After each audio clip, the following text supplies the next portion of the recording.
Buenas a todos, yo soy Daga y bueno, empezamos la serie acerca de la obra de Gilbert Simondon, La individuación a la luz de las nociones de forma y de información, que bueno, que tiene un título bastante largo y para nosotros a partir de ahora la llamaremos La individuación y ya está, ¿no?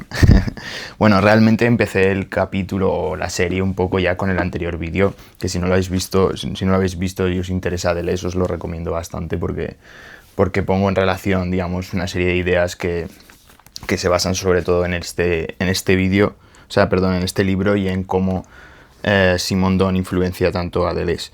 Pero bueno, yendo al meollo del asunto.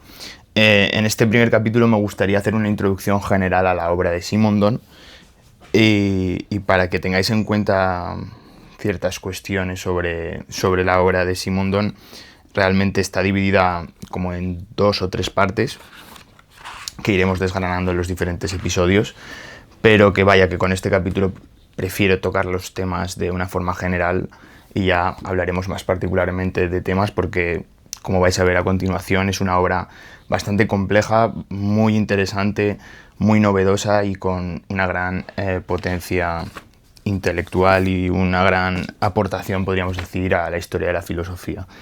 Entonces, en primer lugar, lo primero que debéis tener en cuenta es que La individuación es una obra que se escribe en 1958, no es publicada, sino que es la tesis doctoral de Simondon y pasa bastante por alto, ¿no?, dentro de la academia y del público en general, porque no es publicada, ¿no? Pero eso no le resta valor, al contrario. En verdad nos estamos encontrando con un sistema filosófico, con una ontología que tiene unas características muy peculiares, porque bebe de fuentes muy diversas y atendiendo en concreto a la historia de la filosofía y en concreto a los problemas filosóficos de cabecera que han podido estar, digamos, resonando en diferentes momentos de la historia, Simondon aplica una serie de ideas y de influencias también científicas, ¿no?, porque va a ser una obra que está muy influenciada por la cibernética y sobre todo por la física y por la biología.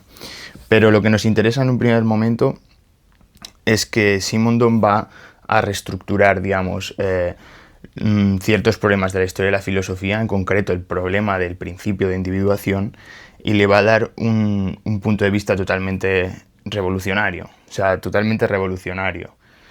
Para mí es tan revolucionario como cualquier autor que haya podido tocar, pues no sé, como Heidegger o como con Kant, en cierto modo. Porque al fin y al cabo la forma en la que mira la ontología, la forma en la que mira la metafísica es puesta a partir de un nuevo campo, a partir de una nueva perspectiva que implica una serie de digamos, de perspectivas muy fructíferas en las que seguir investigando por ese camino, ¿no? Sobre todo porque abre una nueva vía de investigación o una nueva vía de interpretación para entender las cosas, podríamos decir, ¿no?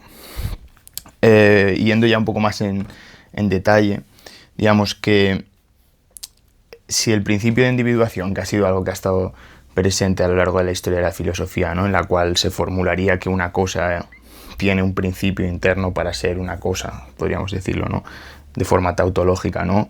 Un individuo es un individuo, ¿no?, y en tanto que es un individuo es indivisible, ¿no?, por lo menos en tanto que tiene una identidad, que tiene una anatomía, que tiene una física, que tiene unas características, ¿no? Y por lo tanto podemos decir que una silla es una silla, una mesa es una mesa, esa mesa en concreto tendrá una forma y tiene como su principio de individuación, yo tengo mi principio de individuación, etcétera, etcétera, ¿no?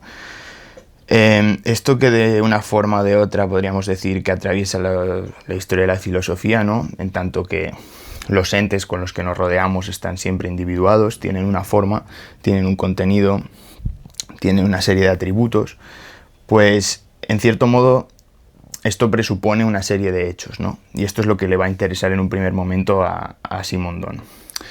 Al fin y al cabo, desde el platonismo, ya sea pues con ese idealismo, ¿no?, que encuentra una forma arquetípica y la transpone al mundo sensible, o con el hilemorfismo de Aristóteles, ¿no? Que encuentra en la relación entre forma y materia, digamos, la forma en la que se componen las cosas, o con diferentes tipos de sustancialismos que entienden que las cosas son de una determinada manera, etcétera, etcétera. Digamos que al fin y al cabo, y esto digamos que es el punto clave, ¿no? La punta de lanza de la crítica de Simondon, que va a ser todo lo que va a hacer que construya su teoría, es que si os dais cuenta, en las diferentes teorías en las que se trata el principio de individuación, en el que se trata de entender el ser de las cosas, la forma en la que los individuos son de una determinada manera, pues tienden a pensar que la individuación es algo terminado. Es decir, se entiende la individuación como algo estático, como algo dado, ¿no? Y esto podemos en verdad rastrearlo hasta Parménides, ¿no? Parménides entendía el ser y el no ser, ¿no? Y eso tiene unas determinaciones, sobre todo a la hora de encontrar que una cosa es. En el momento que decimos que algo es como si estuviéramos haciéndolo de piedra. Es como si estuviéramos petrificando ese ser, ¿no? Y en cierto modo estamos asumiendo que su esencia es algo fijo. Porque si tú dices que algo es bonito, estás diciendo que eso tiene ese atributo, mientras que si de repente eso que es bonito lo empiezas a romper y se vuelve feo, si os dais cuenta, ese ser ha quedado caduco. Es como que ya no está actualizado, ya no corresponde con la realidad. Sin embargo, la forma en la que entendemos las cosas tiende a, por la propia naturaleza del lenguaje, tiende a objetivar las cosas de esa manera, ¿no? Es como que hay una relación muy directa entre cómo el lenguaje dice que una cosa es y cómo a la vez eso puede ser o no ser o puede cambiar en cierto modo, ¿no? Y entonces digamos que esto es un poco la base de la crítica, ¿no? Por lo que yo veo, en cierto modo Simondon se fija en que el principio de individuación es comprendido ya como si fuera algo dado, ¿no? Como si es algo que no estuviera en un proceso de individuación constante. Es como si las cosas son y son un individuo, y en tanto que son un individuo son de una forma y no de otra. Y esto tiene un riesgo muy grande, que es el que va a detectar, que es confundir el hecho de que las cosas sean de una manera con que las cosas no puedan cambiar. Y todo al contrario, realmente cualquier cosa que os pueda venir a la cabeza está inherentemente en un proceso, digamos, temporal, en la cual constantemente tiene un cambio. Evidentemente, si yo cojo el libro de Simondon y lo veo ahora mismo, digo, este libro está nuevo, realmente tiene 2-3 meses, está nuevo. Pero si yo estoy diciendo esto durante años, habrá un momento que este libro estará viejo. ¿En qué momento ocurre eso? Pues nadie lo puede saber, ¿no? Porque es un poco una paradoja lógica. Pero la realidad es que la esencia o el ser de este libro va mutando. Y entonces, digamos, el creer que un individuo está terminado, que está ya hecho, que está acabado, que su propia sustancia, en cierto modo, no se modifique, es un problema que podríamos decir que lastramos por la forma en la que tendemos a imaginar o a conceptualizar desde a lo largo de la historia de la filosofía, ¿no? Entonces esto es el primer punto, digamos, principal, ¿no? Simondon encuentra este problema en el hecho de que, ya lo hablaremos en el siguiente vídeo, ¿no?, sobre las críticas concretas al sustancialismo y al hilemorfismo, pero básicamente encuentra un problema enorme en el hecho de asumir que un individuo es. Porque en el momento que decimos que un individuo es, estamos presuponiendo que ese individuo es de una forma estática. Es de esa forma y no va a ser de otra, ni ha sido de otra forma. Entonces estamos fallando a la verdad. Estamos entendiendo la realidad de una forma muy limitada. Por eso Simondon hace una correlación y hace una reflexión sobre cómo, esto ya también está en Deleuze, que bueno, de vez en cuando citaré a Deleuze porque, como sabéis, es un autor que me gusta mucho y aparte que tiene una influencia enorme con Simondon. Entonces, ¿qué pasa? El ser y el devenir no son cosas distintas. Y esto es una cosa que es clave también, ¿no? Porque muchas veces se ha visto esa diferencia, ¿no? Como el ser como algo estático y el devenir como algo temporal, que podríamos decir que va en paralelo, pero que no tiene una relación directa, una conexión directa. Pero eso no es así. Para Simondon, el devenir y el ser tiene fases, ¿no? Entonces, una cosa es, pero es en diferentes fases. no puede estar siendo de la misma manera. Es decir, el proceso de cambio constante en el devenir obliga a que las cosas se modifiquen y por tanto la individuación se modifique. Y aquí hay otro punto importante, ¿vale? Al hablar de individuación es clave. Simondon va a hablar en todo momento de individuación. Es decir, cuando hablamos de individuos, en verdad estamos petrificando a los individuos y estamos pensando que un individuo es una cosa. Sin embargo, para Simondon, yo creo que de una forma muy certera, los individuos no pueden ser pensados todo el rato de forma estática, sino podemos hablar de individuos como procesos de individuación. O sea, yo ahora mismo podría decir que soy un individuo, ¿no? Pero que sea un individuo, lo he sido un individuo ahora y he sido un individuo hace 15 años. Pero cuando era niño, aunque fuera un individuo, no soy el mismo individuo que soy ahora. Por lo tanto, lo que le interesa de fondo a Simondon es como el hecho de que los individuos, cómo se generan los procesos internos para que los individuos cambien, qué es lo que hay detrás de ese principio de individuación que marca un individuo y lo anula, y en cierto modo es como que deja de lado todo lo que ocurre ontológicamente para que se modifique ese individuo en una constante, ¿no? Porque es mucho más sencillo pensar que un individuo es algo fijo, es algo estático, es como si fuera una especie de sí, como un esquema estático, ¿no? Que dice A es A, B es B, y el tiempo pasa, pero el tiempo es otra variable más, ¿no? En vez de pensar que las variables van cambiando de forma dinámica y por lo tanto el punto A y el punto B no van a ser igual en el transcurso del tiempo, en tanto que ese proceso hace que se modifique la propia identidad de A. Entonces el punto de clave de Simondon es que él se va a centrar en cómo los individuos no son algo estático y cómo los individuos constantemente tienen unos procesos internos que hacen que se modifiquen de una manera, de otra o de otra manera, y que en cierto modo como la realidad está en un constante cambio, ¿no? O sea, realmente de una forma muy general podríamos decir que Simondon interpreta la realidad como conjuntos de individuos, porque todo lo que podamos echarnos a la imagen, o sea, a la cara, desde un objeto a un sujeto, son individuos. Una idea es un individuo, aunque no sea físico. Cualquier cosa, ¿no? También hablaremos de individuación colectiva en futuros episodios, pero la cuestión de fondo es que todo lo que tiene una forma, todo lo que está formado, desde la idea de pez hasta un pez, hasta una mano, todo eso adquiere una consistencia que es individuada, ¿vale? Ahora bien, eso no significa que esa consistencia sea eterna, y ahí está el fallo, ¿no? Que cuando pensamos en una cosa con la consistencia que nos da el lenguaje, nos hace parecer que lejos de ser una cosa dinámica es algo estático, ¿no?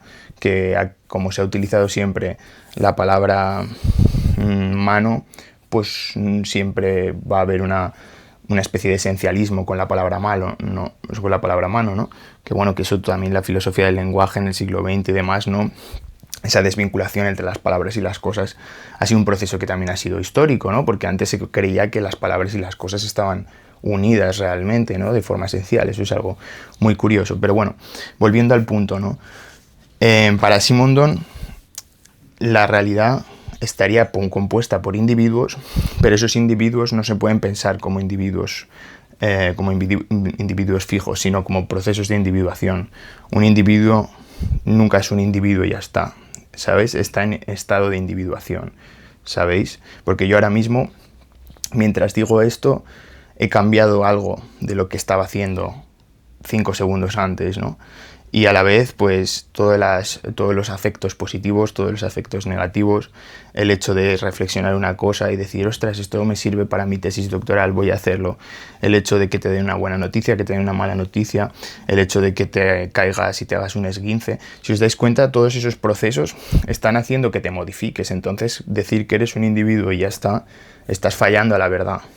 Porque no eres el mismo individuo de hace 10 minutos, porque han pasado unos procesos que te han cambiado. Evidentemente, para economizar el lenguaje, nadie va a decir que no eres el mismo individuo, pero la realidad es que para hacer un análisis ontológico y para tratar de entender los procesos reales que ocurren, es algo que merecía la pena ser estudiado y que pone una nueva mirada en la forma en la que la realidad existe, la forma en la que la realidad se construye y cómo funcionan las cosas, ¿no?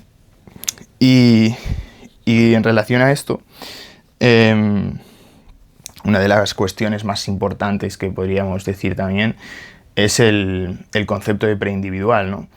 Este es un concepto que Deleuze le fascina.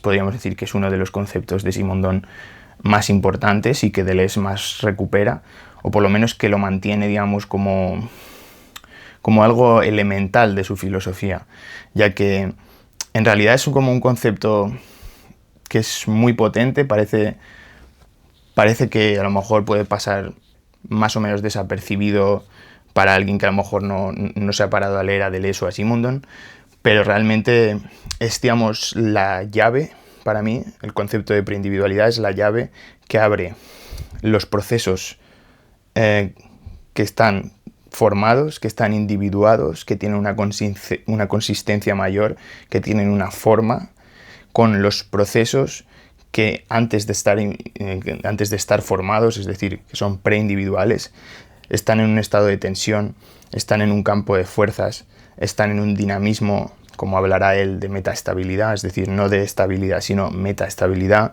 una especie de desorden de intensidades, de multiplicidades, de diferentes puntos que se tienen que conectar para tener una resolución concreta e ir de una forma a otra forma. Si os dais cuenta, lo preindividual es un concepto que para mí es fascinante porque es como si abriera una llave a un mundo que habría sido, no sé si decir, desconocido, un mundo que a lo mejor había pasado por alto a los filósofos, que bebe mucho realmente de la física. Realmente Simondon, ya os digo, viene de la ciencia también, es un filósofo muy particular porque se nutre de la ciencia y en concreto de la física, y eso que podemos llamar elementos cuánticos, ¿no? Esos diferentes procesos atómicos que a lo mejor están a pequeña escala, puede que alimentaran alimentar en su imaginario para a lo mejor pararse a pensar cómo la ontología, cómo los procesos que van más allá de lo físico, porque lo bonito que tiene la filosofía es que ese ser especulativa yo pienso que también le permite pensar más allá de los límites para tratar de sacar conclusiones más amplias, ¿no? Estando erradas o no, pero buscando la racionalidad de las cosas en las conexiones que van más allá de un campo. Entonces lo bonito, digamos, de la teoría de Simondon es que recoge eso que a lo mejor en la física son descubrimientos y lo reformula en la filosofía dándole un estatuto ontológico de primer orden. Porque ya os digo, si nosotros nos relacionamos con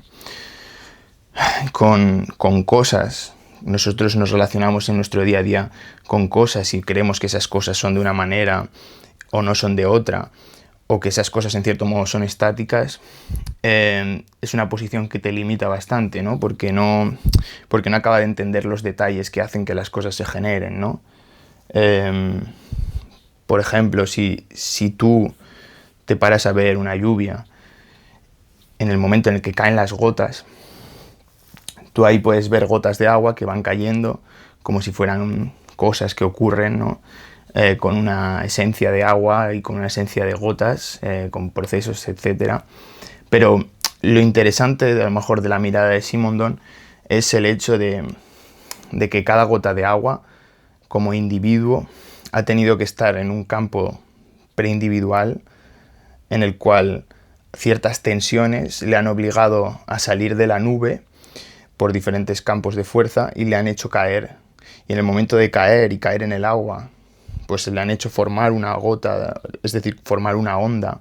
Y digamos, todos esos procesos de información, todas esas tensiones internas, cómo se transmiten de un punto a otro, digamos, pasan por procesos de algo que no está individuado, ¿no?, a algo que está individuado. Y así sucesivamente, ¿no? Podríamos decir que la realidad se modifica constantemente entre reformulaciones de las individuaciones, ¿no? Esto yo creo que es una manera de verlo bastante certera o precisa, ¿no? De la misma manera que a lo mejor Deleuze entiende la desterritorialización y la reterritorialización, ¿no? Me refiero, Sí, el ejemplo que he puesto antes, ¿no? Si yo de repente estoy corriendo, estoy generando una serie de procesos en mí mismo que modifican los estados a nivel micro de lo que ocurre en mí, genera muscularmente una tensión, o sea, una tensión en mi cuerpo que hace que yo tome esa serie de decisiones y todos esos procesos están atravesándome para que yo corra. Y en el momento en el que me tropiezo, digamos, y me rompo el tobillo, en ese momento en el que ocurre eso, o sea, también ha habido un cambio en la estructura preindividual de mi tobillo y, por lo tanto, la organización que estaba en un estado de equilibrio y de individuación ha corrompido ese estado porque ha habido una fuerza, una serie de movimientos, ¿no? Una serie de, digamos, de procesos internos que han hecho que entre en otro estado de equilibrio distinto que sería el de la ruptura, ¿no? Entonces, esto es como un ejemplo concreto, pero lo podéis pensar con cualquier cosa en realidad.